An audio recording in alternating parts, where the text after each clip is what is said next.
Assalamualaikum warahmatullahi wabarakatuh, teman-teman dimanapun Anda berada, baik pemuda maupun masyarakat Desa Speed khususnya.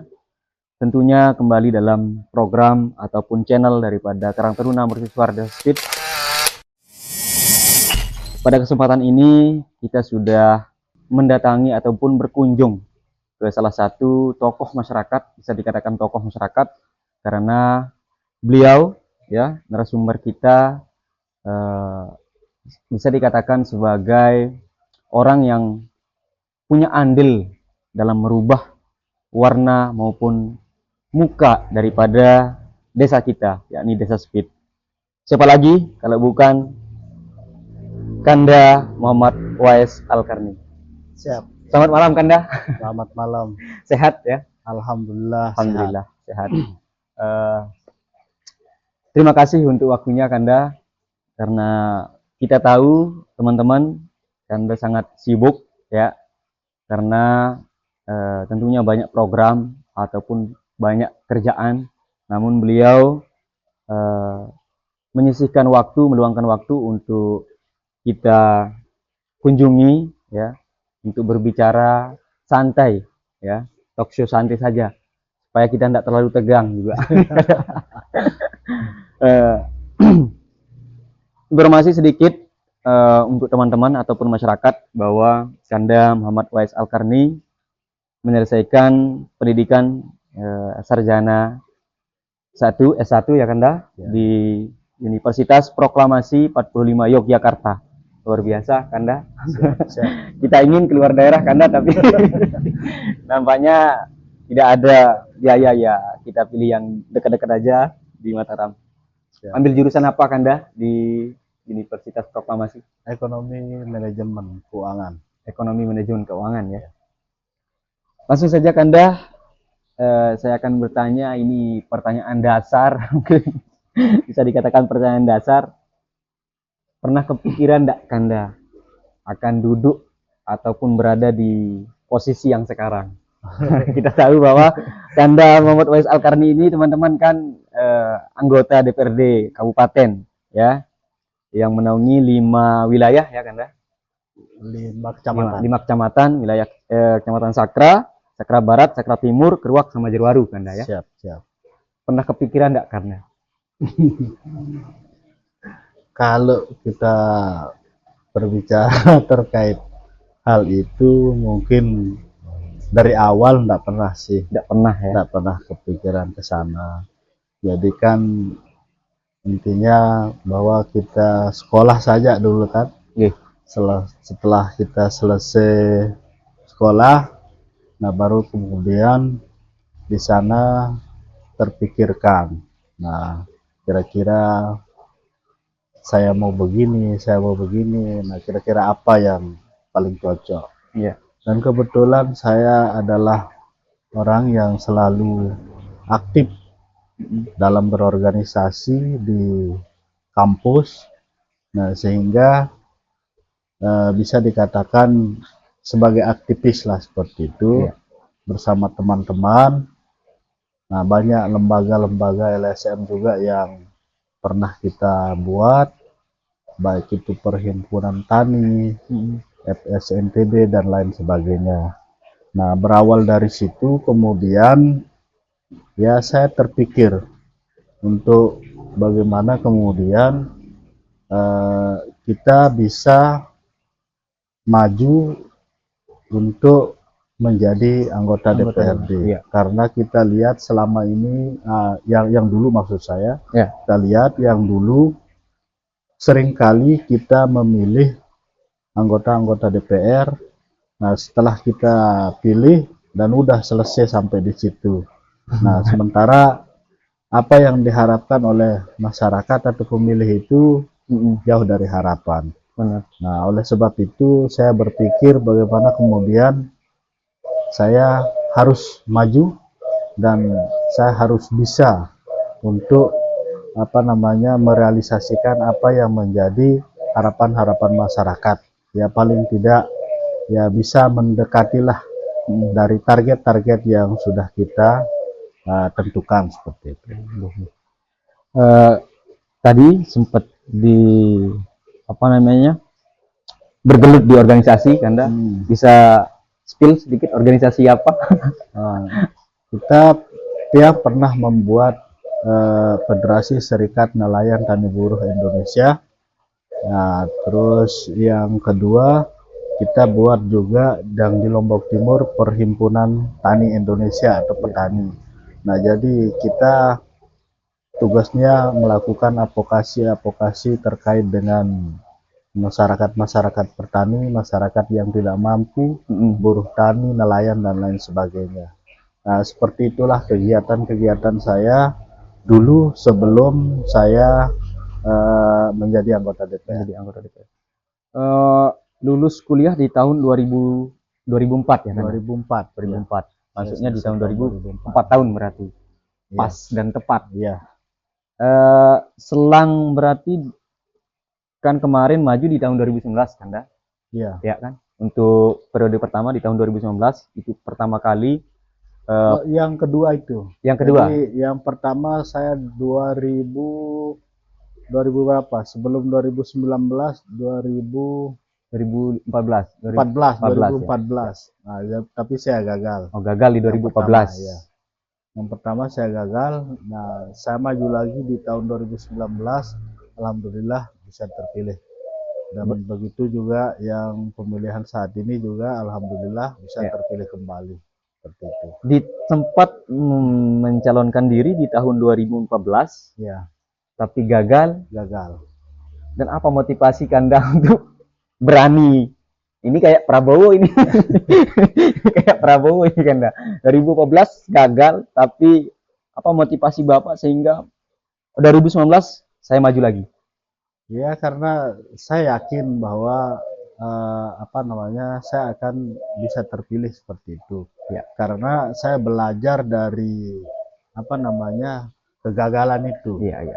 Dari kegagalan itu apa kira-kira yang kurang, sehingga itu yang saya lengkapi dan alhamdulillah bisa terpilih seperti itu. Berarti tekadnya kemudian percaya diri ya. Saya percaya diri. Percaya diri luar biasa. Nah, itu teman-teman, harus percaya diri walaupun gagal, jangan pernah untuk mundur, terus melangkah maju ke depan dan percaya diri intinya. Seperti karena nasib itu kan kita yang rubah. Ya. Hanya takdir yang tidak bisa kita rubah. Kan? Iya, siap. Kalau nasib bisa kita rubah, asalkan kita mau berusaha, berupaya supaya semuanya bisa tercapai ya insya Allah. Ya, berkat tekad dan kemauan yang keras ya. Kemudian di tahun 2019, alhamdulillah Kanda jadi dan terpilih melalui Partai Amanat Nasional. Ya. Melalui Partai Amanat Nasional. Nah, di 2019 atau dikatakanlah periode pertamanya Kanda kan, periode pertamanya, kira-kira karena kita tahu nih beberapa memang yang sudah disentuh sama Kanda, khususnya di Desa Spit. Ya. Kira-kira di 5 kecamatan ini ada ndak Kanda yang ndak habis Kanda susuri dalam satu periode kemarin? Ya banyak sih, karena butuh butuh waktu yang panjang untuk kita bisa menyentuh semua titik. Artinya yang paling kita utamakan adalah di mana basis-basis pemilih kita itu dulu. Ya, sehingga masyarakat kan tidak kecewa pernah memilih kita begitu. Karena kita juga punya pengalaman bahwa dulunya kita memilih anggota DPR, memilih bupati misalnya, kita capek-capek berjuang, tetapi setelah itu kan nggak ada lagi. Nah, jadi hal-hal semacam itu yang saya antisipasi, saya jaga jangan sampai masyarakat kecewa. Nah, sehingga di mana basis-basis yang pernah memilih saya, jadi itu yang saya utamakan dulu, baru kemudian yang lain-lain. Berarti bisa dikatakan tersentuhlah yang 5 kecamatan ini. Ya, bisalah kita bilang sentuh, cuman besarnya ya di wilayah-wilayah basis seperti itu kemudian Kanda, kita pindah ke desa kita sendiri. Ya. Tentunya kemarin kita lihat di beberapa sosial medianya pemerintah desa itu beberapa program, ya, tidak hanya melalui pemerintah desa, namun Kanda sendiri saya pantau terjun langsung, contohnya di beberapa masjid, Kanda, Ya. di beberapa masjid terjun langsung untuk membantu. Nah, kira-kira apa-apa saja nih yang Kanda lakukan untuk pemerintah desa dan di luar kerjasama dengan pemerintah desa di periode pertama ini? Yang periode pertama ini kan sebenarnya dengan sendirinya bahwa kita tidak perlu tidak harus kita koordinasi begitu begini, akan tetapi itu panggilan hati. Ya, siap. Nah, panggilan hati itu artinya bahwa kita akan melihat situasi dan kondisi wilayah kita di desa kita. Kebetulan basis inti juga kan seperti itu. Nah, jadi apa yang menjadi kebutuhan-kebutuhan masyarakat kita tentu sekali harus bisa kita penuhi.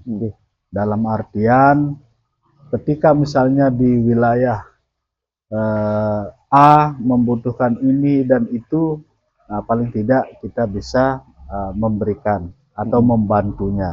Nah, dan itulah yang saya lakukan. Jadi misalnya di wilayah Berung misalnya sangat membutuhkan air bersih, ya kita kasih sumber bor. Nah, di sana ada pembangunan masjid misalnya kayak di di wilayah-wilayah yang kita di wilayah binaan kita. Nah, tentu sekali kan harus kita bantu juga gitu. Begitu juga dengan akses infrastruktur jalan dan lain sebagainya. Dan kebetulan pemerintah desa juga termasuk kepala desanya sering berkomunikasi dengan saya. Nah, saya sering sharing, jadi apa yang menjadi keluhan-keluhan pemerintah desa yang tidak bisa tersentuh dengan anggaran desa, dan itu yang saya lakukan seperti pembukaan jalan baru, pengaspalan dan lain sebagainya. Ya, mungkin masyarakat Desa Spit sudah merasakan ya apa yang disampaikan tadi sama Kanda Muhammad Faiz Al-Karni, dan benar itu adanya beberapa masyarakat kita yang semulanya jalannya begitu-begitu saja, ya, begitu saja, banyak sekali lubang, banyak sekali bebatuan di beberapa titik.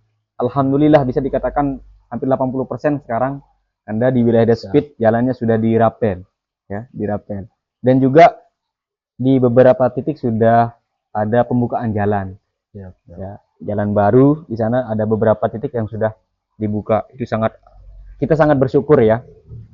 Apalagi bisa kita katakan satu-satunya di Desa Spit maju sebagai mencalonkan diri dan alhamdulillah berhasil dan sukses. Itu yang patut kita syukuri untuk masyarakat. Supaya masyarakat ini Kanda, banyak juga masyarakat ini yang ngeluh, ngelih, ya, lebih memilih orang luar kan.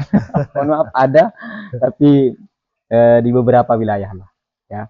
Nah, jadi melalui channel ini, melalui channel Karang Taruna, ketika memang ada ya yang mewakili kita dari desa, why not?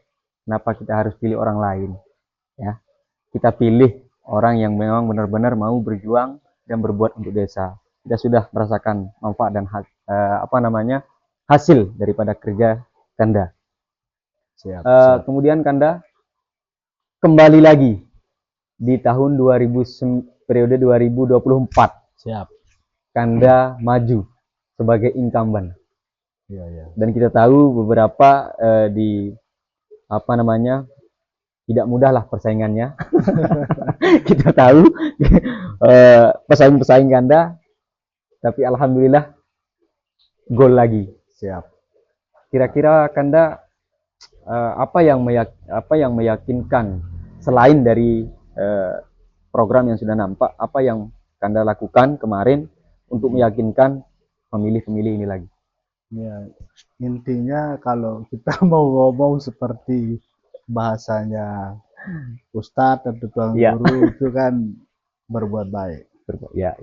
Berbuat baiklah kamu, katanya kan. Nah, jadi kita lakukan sesuatu hal-hal yang bermanfaat bagi masyarakat, sehingga simpati masyarakat itu akan muncul seperti itu. Yang awalnya memang seperti yang Anda sampaikan tadi, tidak mengenal, tetapi setelah kita membantu, maka masyarakat menjadi kenal kita. Dan kuncinya kalau menurut saya hanya 3 hal yang saya lakukan. 3 hal. Nah, 3 hal itu apa? Yaitu yang pertama, transparansi, yang kedua, akuntabel, dan yang ketiga, maka dia akan muncul simpati publik ataupun kepercayaan. Kepercayaan itu. Nah, jadi kalau kita ingin bahwa masyarakat itu simpati atau berpartisipasi, maka lakukanlah hal-hal semacam itu. Karena selama ini kita melihat banyak ya organisasi-organisasi yang sudah muncul lama, nah, tetapi ujung-ujungannya mati tidak ada kabar. Banyak yang muncul, banyak juga yang mati. Karena apa? Karena mungkin transparannya kurang. Nah, sehingga simpati publik itu kan jauh dari itu. Nah, hal itu saja sebenarnya kalau dari saya kata kuncinya. Nah, itu tadi ya, harus berbuat baik. Ikhlaslah dalam berbuat. Maka semua kebaikan itu juga akan mengalir. Dan insya Allah masyarakat juga akan melihat ya, dan percaya ketika apa yang kita buat dan apa yang kita laksanakan memang tulus. Begitu Kanda? Siap. Nah, spill sedikit Kanda. Dalam 1 tahun menjadi seorang anggota DPRD, kira-kira bisa, istilahnya dana reses ya Kanda? Aspirasi ya. Kira-kira aspirasi itu bisa ke berapa titik dalam 1 tahun? Aspirasi bisa ke berapa titik? Bisa sampai 15-20 titik ya. Dan itu kita sebar dia ke beberapa desa dan tentu sekali di kecamatan juga. Kita misalnya Kecamatan Sakra Timur, Sakra Barat, nah Sakra Indo, Teruak, Jero Aru begitu. Cuman yang lebih besar porsinya di desa-desa tempat wilayah binaan. Berarti fokusnya dulu di binaan ya. Ya, supaya orang tidak kecewa. Ya, benar. Itu yang seringkali memang kita temukan beberapa masyarakat yang mengeluh setelah memilih tidak ada lagi, ya, hilang bagai ditelan bumi. Kemudian menurut Kanda, dari pandangan Kanda sendiri ataupun kacamata Kanda, melihat desa kita yang sekarang, apa kira-kira di pandangan Kanda yang perlu kita evaluasi bersama demi perubahan dan kebaikan desa ke depan? Kira-kira yang masih perlu kita perbaiki apa nih menurut kacamata Kanda? Yang masih kita perlu perbaiki yaitu masalah kebersihan aja sih. Iya. Nah, masalah kebersihan ini menyangkut luas. Artinya bagaimana kemudian ke depan itu desa bisa menganggarkan dana desa untuk masalah kebersihan. Ya.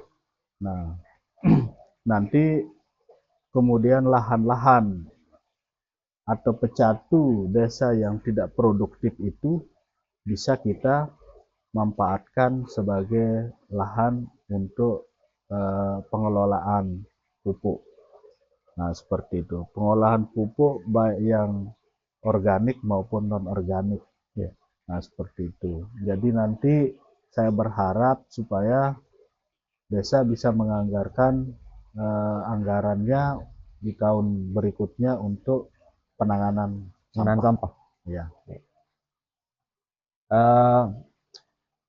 Sempat juga yang sudah dengar masalah sampah, dan dari kepala desa juga menyatakan bahwa kemungkinan besar ataupun sudah pasti mungkin di tahun 2024 ini armada sampahnya insya Allah akan diadakan.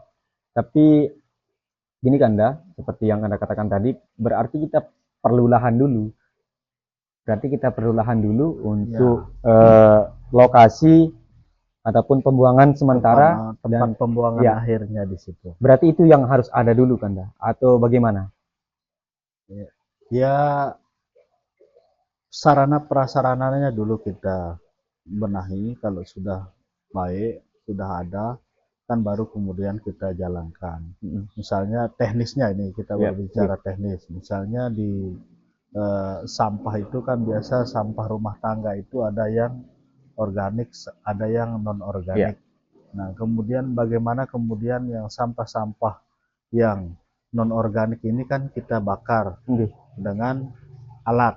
Nah, nanti alatnya itu yang tidak yang tidak mencemarkan udara, itu kan ada yang sudah dijual. Nanti mungkin bisa dianggarkan lewat dana desa. Begitu juga dengan sampah-sampah yang organik. Jadi ada istilah mesin penggilingan. Nah, sehingga itu nanti bisa diproduksi untuk menjadi pupuk organik. Dan kebetulan juga ini program-programnya Pak Kades kan banyak kambing-kambing ini yang ternak yang tahanan pangan yang sudah diberikan ke masyarakat. Nah, jadi kotoran-kotoran kambing itu kan nanti bisa diambil dari petani-petani itu, kemudian nanti bisa diolah. Nah, itu sebenarnya bisa membuka lapangan pekerjaan bagi teman-teman kita juga. Berarti untuk kedepannya bisa dikatakan fokus Bapak ataupun yang perlu kita evaluasi terkait dengan masalah kebersihan, terkait dengan masalah sampah. Memang sampah ini di mana-mana menjadi isu yang masih hangat diperbincangkan, karena ya kita tahu lah negara-negara tetangga yang buang sampah sembarangan didenda. Kalau kita harus diberikan pelang, yang buang sampah di sini bukan manusia. Banyak yang kita temukan di beberapa titik jalan. Berarti mungkin masalah kesehatan atau pendidikan bagaimana Kanda? Masalah kesehatan juga kan ada kaitannya dengan masalah kebersihan yang tadi saya sampaikan. Nah, mungkin nanti supaya sampah-sampah kimia di situ tidak dibuang sembarangan. Nah, mungkin perlu juga kita memikirkan bagaimana Polindes misalnya, nah, bisa kita pindah lokasi mungkin ke wilayah-wilayah tanah pecatu yang ada di seputaran desa kita, sehingga nanti fasilitas-fasilitasnya bisa kita bantu, baik dari saya, dari aspirasi maupun dari dana desa. Kita berikan support lah. Nah, sehingga kualitas pelayanan kesehatan kita betul-betul sesuai dengan yang diharapkan oleh masyarakat. Seperti itu. Kemudian untuk pendidikannya? Nah, kalau pendidikan juga walaupun sampai saat ini sudah banyak juga yang kita bantu untuk sarana dan prasarananya. Semualah kita perhatikan karena itu adalah kebutuhan yang mendasar kaitannya dengan masalah pendidikan, kesehatan, kebersihan, seperti itu. Dan ini yang harus kita selesaikan. Kalau masalah infrastruktur dan lain sebagainya kan ya sudah banyak lah. Oke lah. Tinggal beberapa titik saja, insya Allah di tahun ini juga bisa kita selesaikan. Seperti itu. Tinggal nanti bagaimana kita memikirkan ke depan masalah pemberdayaan UMKM-nya. Nah, sehingga masyarakat kita betul-betul merasakan yang namanya kesejahteraan itu. Benar. Bukan hanya di dalam kertas, di visi-visi saja. Jadi kita coba mengimplementasikan seperti itu. Ini mungkin yang terakhir pertanyaan Tiang, Anda. Ini ada titipan dari teman-teman pemuda. Teman-teman pemuda yang japri Tiang, yang chat Tiang. Ini aspirasi dari pemuda lah. Sangat ingin sekali pemuda Desa Speed karena melihat desa-desa tetangga punya gedung serbaguna. Jadi teman-teman pemuda ini japri coba sampaikan bisa enggak kita punya gedung serbaguna di tahun 2025 kan? Bisa saja asalkan lahannya disiapkan. Kalau dari saya, dari aspirasi bisa saja. Apa yang tidak bisa untuk desa kita? Jadi semua kita kita bantu. Selama kita masih bisa membantu, ya kita bantu seperti itu. Ya, itu dia jawaban dari Kanda. Ya, teman-teman, apa sih yang tidak bisa untuk desa? Jadi asal ada lahan, insya Allah kita siap untuk dibantu. Mudah-mudahan lah di tahun 2025 ini sebagai pemuda Desa Speed bisa terwujud keinginannya. Memang dari dulu Kanda memang beberapa teman pemuda yang sempat yang temui itu saja keluhannya. Satu yang diinginkan pemuda itu gedung serbaguna ini kapan kita punya? Karena banyak yang istilahnya pergi ke desa tetangga. Banyak sekali yang pergi ke desa tetangga. Nah, kalau saya sebenarnya kan saya menggunakan skala prioritas dalam hal pembangunan. Jadi apa yang memang sangat urgent, ya itu yang saya lakukan dulu. Nah, tidak seperti mohon maaf di desa-desa yang lain begitu. Jadi kan kalau kita lihat masalah infrastruktur sangat-sangat dibutuhkan, tetapi itu tidak dilaksanakan. Yang dilaksanakan malah yang sesuai dengan keinginan saja, begitu, yang tidak menyangkut dengan kebutuhan masyarakat. Nah, tetap kita menggunakan skala prioritas. Nah, ketika misalnya apa-apa ini sudah bisa selesai begitu, maka kita akan lanjut ke target-target berikutnya. Ya, salah satunya seperti yang Anda sampaikan tadi, gedung serbaguna boleh lah, tidak masalah. Asal kebersihan, itu bisa kesehatan serta pendidikan tuntas dulu. Sehingga kesejahteraan itu bisa betul-betul dirasakan oleh masyarakat. Nah, yang paling penting juga ya saya ulas kembali terkait dengan masalah berbuat baik tadi itu. Nah, salah satu contoh misalnya banyak masyarakat kita di sini yang kurang mampu. Nah, sehingga untuk mengakses masalah kesehatan, pendidikan itu sangat-sangat kita prihatin lah. Nah, oleh sebab itu ini juga menjadi PR utama kita sebenarnya. Bagaimana kemudian ini bisa kita bantu, bisa kita selesaikan. Ya, kita harus kerjasama dengan pihak-pihak dari dinas sosial seperti itu.